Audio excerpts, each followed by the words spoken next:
Hi ನಮಸ್ತೆ ಎಲ್ರಿಗೂ ಸವಿರುಚಿಯ ಆಟ ಚಾನಲ್ಗೆ ಸ್ವಾಗತ. ಇವತ್ತು ನಾನು ಮಾಡ್ತಿರುವಂಥ ರೆಸಿಪಿ ಅಂದರೆ ಚಪಾತಿ. ತುಂಬ ಸಾಫ್ಟಾಗಿ ಬಾಯಲ್ಲಿಟ್ಟರೆ ಹಾಗೆ ಕರ್ಗೋಗೋ ರೀತಿನಲ್ಲಿ ಮತ್ತು ಪದರ ಪದರವಾಗಿ ಎಷ್ಟು ಚೆನ್ನಾಗಿರುತ್ತೆ ಅಂದರೆ ಎಷ್ಟು ಚಪಾತಿ ತಿಂತೀವಿ ಅಂತಲೇ ಗೊತ್ತಾಗಲ್ಲ, ಅಷ್ಟು ಚೆನ್ನಾಗಿರುತ್ತೆ. ಈ ರೀತಿಯಾಗಿ ಸಾಫ್ಟಾಗಿ ಮತ್ತು ಪದರ ಪದರವಾಗಿ ಅಂದರೆ ಲೇಯರ್ ಆಗಿ ಮಾಡಿದ್ರೆ ನಾವು ಚಪಾತಿನ ನೀವು ಬೆಳಗ್ಗೆ ಮಾಡಿ ಸಂಜೆವರೆಗೂ ಇಟ್ಟರು ಸಾಫ್ಟಾಗೇ ಇರುತ್ತೆ, ಸ್ವಲ್ಪ ಕೂಡ ಗಟ್ಟಿ ಆಗಲ್ಲ. ತುಂಬ ಸಿಂಪಲಾಗಿ ಮಾಡ್ಕೋಬೋದು. ಲಂಚ್ ಬಾಕ್ಸ್ಗೆಲ್ಲ ಈ ರೀತಿ ಮಾಡಿ ಹಾಕಿದ್ರೆ ದಿನ ಚಪಾತಿನೇ ಮಾಡಿಕೊಡು ಅಂತ ಕೇಳ್ತಾರೆ, ಅಷ್ಟು ಚೆನ್ನಾಗಿರುತ್ತೆ. ಹೇಗೆ ಮಾಡೋದು ಅಂತ ನೋಡ್ಕೊಳ್ಳೋಣ. ಅದಕ್ಕೂ ಮೊದಲು ಯಾರಾದರೂ ನನ್ನ ಚಾನಲ್ ಸಬ್ಸ್ಕ್ರೈಬ್ ಮಾಡಿಲ್ಲ ಅಂದರೆ ಹಾಗೆ ಸಬ್ಸ್ಕ್ರೈಬ್ ಮಾಡ್ಕೊಂಬಿಡಿ. ಮೊದಲಿಗೆ ನಾನಿಲ್ಲಿ ಒಂದು ಬಟ್ಲು ಇಟ್ಕೊಂಡು ಅಂದರೆ ಒಂದು ಬೌಲ್ ಇಟ್ಕೊಂಡು ಇದಕ್ಕೆ 2 ಕಪ್ಪಷ್ಟು ಗೋಧಿ ಹಿಟ್ಟನ್ನು ಹಾಕೋತಾ ಇದ್ದೀನಿ. ನೀವು ಯಾವ ಗೋಧಿ ಹಿಟ್ಟನ್ನು ಮನೆಯಲ್ಲಿ ಉಪಯೋಗಿಸ್ತೀರೋ ಅದೇ ಹಿಟ್ಟನ್ನೇ ನೀವು ಹಾಕೊಳ್ಳಿ. ನಾನಿಲ್ಲಿ ಆಶೀರ್ವಾದ್ ಗೋಧಿ ಹಿಟ್ಟನ್ನ ತೊಗೊಂಡಿದ್ದೀನಿ. 2 ಕಪ್ ಗೋಧಿ ಹಿಟ್ಟು ಹಾಕೊಂಡು ಸ್ವಲ್ಪ ಗೋಧಿ ಹಿಟ್ಟನ್ನ ನಾನು ಲಟ್ಟಿಸ್ಕೊಳ್ಳೋಕೆ ಅಂತ ಎತ್ತಿಟ್ಕೊಂಡಿದ್ದೀನಿ. ಇದಕ್ಕೆ ರುಚಿಗೆ ತಕ್ಕಷ್ಟು ಉಪ್ಪನ್ನು ಹಾಕೋತಾ ಇದ್ದೀನಿ. ನಾನು ಒಂದು 1/4 ಟೀ ಸ್ಪೂನ್ ಅಷ್ಟು ಉಪ್ಪನ್ನು ಹಾಕ್ಕೊಂಡಿದ್ದೀನಿ.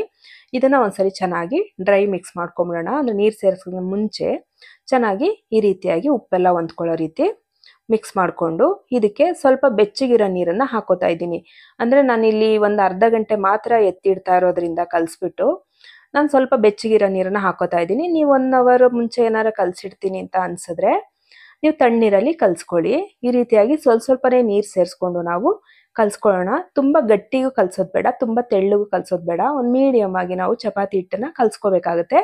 ನೋಡಿ, ಈ ರೀತಿಯಾಗಿ ಸಾಫ್ಟಾಗಿ ಕಲಿಸ್ಕೊಂಡು ಇದನ್ನು ನಾವಿವಾಗ ಒಂದು ಅರ್ಧ ಗಂಟೆ ಮುಚ್ಚಿಟ್ಬಿಡೋಣ. ನೋಡಿ, ಇಷ್ಟು ಅಂದರೆ ನಾವು ಬೆರಳಿಟ್ರೆ ಬೆರಳು ಒಳಗಡೆ ಹೋಗಬೇಕು, ಅಷ್ಟು ಸಾಫ್ಟಾಗಿ ಅಥವಾ ಹದವಾಗಿದ್ದರೆ ಸಾಕು. ಇದನ್ನು ಒಂದು ಅರ್ಧ ಗಂಟೆ ಅಥವಾ ಒಂದು 20 ನಿಮಿಷ ಮಾತ್ರ ನನಗೆ ಟೈಮ್ ಇದೆ, ಅದು ಅಷ್ಟೊತ್ತೇ ಎತ್ತಿಟ್ಟಿದ್ದು ನಾನು. ಈಗ ಒಂದು 20 ನಿಮಿಷ ಆದಮೇಲೆ ತೆಗೆದಿದ್ದೀನಿ. ನೋಡಿ, ಇದನ್ನು ತೆಗೆದಾದ್ಮೇಲೆ ಇನ್ನೊಂದ್ಸಲಿ ಚೆನ್ನಾಗಿ ನಾದ್ಕೊಂಬಿಡೋಣ. ನೋಡಿ ಎಷ್ಟು ಚೆನ್ನಾಗಿ ಹಿಟ್ಟು ರೆಡಿಯಾಗಿದೆ. ಇದನ್ನು ನಾವು 1 ಅವರ್ ಮುಂಚೆ ಕಲಸಿಟ್ಬಿಟ್ರೆ ಇನ್ನೂ ಚೆನ್ನಾಗಿರುತ್ತೆ. ಇವಾಗ ಇದು ಚೆನ್ನಾಗಿ ನಾದ್ಕೊಂಡು ಚಪಾತಿ ಎಷ್ಟು ನಾವು ಚಪಾತಿ ಉಂಡೆಗಳು ಮಾಡ್ಕೋತೀವಿ ಅದಕ್ಕಿಂತ ಸ್ವಲ್ಪ ದಪ್ಪದ ಉಂಡೆ ತಗೊಂಡು ಉಂಡೆಗಳನ್ನ ಮಾಡಿಟ್ಕೋತಾ ಇದ್ದೀನಿ. ಇವಾಗ ಈ ಉಂಡೆನ ನಾನು ಚಪಾತಿ ಮಾಮೂಲಿ ನಾವು ಯಾವಾಗಲೂ ಚಪಾತಿ ಯಾವ ರೀತಿ ನಾವು ಒತ್ಕೋತೀವೋ ಅದೇ ರೀತಿಯಾಗಿ ಚಪಾತಿನ ಲಟ್ಟಿಸ್ಕೊಳ್ಳೋಣ. ನಾವು ಚಪಾತಿನ ಲಟ್ಟಿಸ್ಕೊಂಡಾದ್ಮೇಲೆ ಫೋಲ್ಡ್ ಮಾಡ್ಕೊಳ್ಳೋಣ. ಅದರಲ್ಲಿ ನಮಗೆ ಸಾಫ್ಟ್ ಬರೋದು, ಚಪಾತಿ ಲೇಯರ್ ಬರೋದೆಲ್ಲ ಇವಾಗ ನೋಡಿ. ಇಷ್ಟು ಲಟ್ಟಿಸ್ಕೊಂಡಾದ್ಮೇಲೆ ನಾನು ಇದಕ್ಕೆ ಸ್ವಲ್ಪ ತುಪ್ಪ ಹಾಕ್ತೀನಿ. ರುಚಿನೂ ತುಂಬ ಚೆನ್ನಾಗಿರುತ್ತೆ, ಆರೋಗ್ಯಕ್ಕೂ ಕೂಡ ತುಂಬಾನೇ ಒಳ್ಳೆಯದು. ಎಣ್ಣೆ ಬದಲಾಗಿ ನಾವು ತುಪ್ಪನ ಹಾಕೋಬಹುದು. ಇಲ್ಲ ಅಂದರೆ ತುಪ್ಪ ಎಣ್ಣೆ ಎರಡು ಬೇಡ ಅಂದರೆ ಗೋಧಿ ಹಿಟ್ಟನ್ನೇ ಸ್ವಲ್ಪ ಉದುರಿಸ್ಕೊಂಡು ಈ ರೀತಿಯಾಗಿ 4 ಫೋಲ್ಡ್ ಮಾಡ್ಕೊಂಡಿದ್ದೀನಿ. ಇದನ್ನು ಮತ್ತೆ ಚಪಾತಿ ಅಷ್ಟೇ ಅಗಲವಾಗಿ ನಾನು ಒತ್ಕೋತೀನಿ. ನೋಡಿ, ಈ ರೀತಿಯಾಗಿ ಒತ್ಕೊಂಡಾದ್ಮೇಲೆ ಮತ್ತೆ ಇದಕ್ಕೆ ಸ್ವಲ್ಪ ತುಪ್ಪ ಹಾಕೋತಾ ಇದ್ದೀನಿ. ತುಪ್ಪ ಹಾಕ್ಕೊಂಡು ಇನ್ನೊಂದ್ಸಲಿ ತುಪ್ಪನೆಲ್ಲ ಸ್ಪ್ರೆಡ್ ಮಾಡಿಕೊಂಡು ಇನ್ನೊಂದ್ಸರಿ ಅದೇ ರೀತಿ ನಾನು 4 ಫೋಲ್ಡ್ಗಳಾಗಿ ಈ ರೀತಿ ಮಡ್ಚ್ಕೊತಿದ್ದೀನಿ. ಮಡ್ಚ್ಕೊಂಡಾದ್ಮೇಲೆ ಇದನ್ನು ನೀಟಾಗಿ ಚಪಾತಿ ಥರ ಒತ್ಕೊಳ್ಳೋಣ, ಅಂದರೆ ಚಪಾತಿಯಾಗಿ ಒತ್ಕೊಳ್ಳೋಣ. ಮತ್ತೆ ದಪ್ಪಗೂ ಒತ್ತೋದು ಬೇಡ. ನಾವು ಇವಾಗ ಲೇಯರ್ ಬರಬೇಕು ಅಂತ ತುಂಬ ದಪ್ಪ ಮಾಡಿದ್ರೆ ಒಳಗಡೆ ಬೆಂದಿರಲ್ಲ. ನೋಡಿ, ಇವಾಗ ತೋರಿಸ್ತೀನಿ ನಾನು. ಅಷ್ಟೇ, ಇವಾಗ ನಾವು ಮಾಮೂಲಿಯಾಗಿ ಚಪಾತಿ ಎಷ್ಟು ದಪ್ಪ ಮಾಡ್ಕೋತೀವಿ ಅಷ್ಟೇ ತೆಳ್ಳಗೆ ನಾನು ಇದನ್ನು ಮಾಡ್ಕೊಂಡಿದ್ದೀನಿ.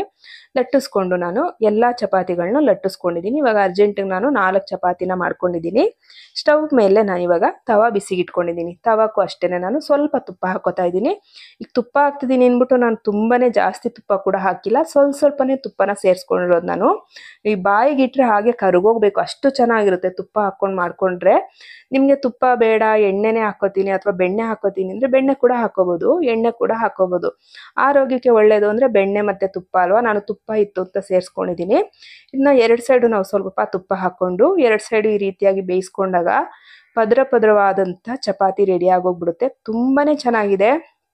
ನಾವಿವಾಗ ಪದರವಾಗಿ ಆಗಲಿ ಅಂದ್ಬಿಟ್ಟು ದಪ್ಪ ಕೂಡ ಲಟ್ಟಿಸ್ಕೊಂಡಿಲ್ಲ, ತುಂಬ ತೆಳ್ಳಗೆ ಲಟ್ಟಿಸ್ಕೊಂಡಿದ್ದೀವಿ.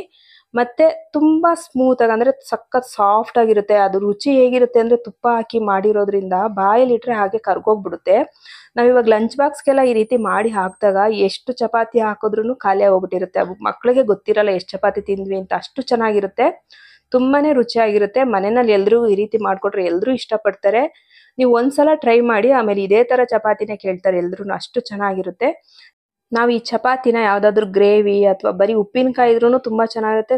ತುಪ್ಪ ಹಾಕಿರೋದ್ರಿಂದ ಬರೀ ಚಪಾತಿ ಕೂಡ ಅಷ್ಟೇ ಚೆನ್ನಾಗಿರುತ್ತೆ. ಮತ್ತು ಯಾವುದಾದ್ರೂ ಗ್ರೇವಿಗಳ ಜೊತೆ ಆಗಿರ್ಬೋದು, ಪಲ್ಯದ ಜೊತೆ ಆಗಿರ್ಬೋದು, ಚಟ್ನಿ ಜೊತೆ ಆಗಿರ್ಬೋದು, ತುಂಬಾನೇ ಚೆನ್ನಾಗಿರುತ್ತೆ, ಅಷ್ಟು ಸೂಪರ್ ಆಗಿರುತ್ತೆ. ನಿಮ್ಗೆ ಯಾವ್ದು ಇಷ್ಟ ಆಗಿಲ್ಲ ಅಂದ್ರೆ ಇದ್ರ ಜೊತೆಗೆ ಸ್ವಲ್ಪ ಸಕ್ಕರೆ ಹಾಕೊಂಡು ರೋಲ್ ಮಾಡ್ಕೊಂಡು ತಿಂತಾ ಇದ್ರಂತೂ ಸಕ್ಕತ್ತಾಗಿರುತ್ತೆ.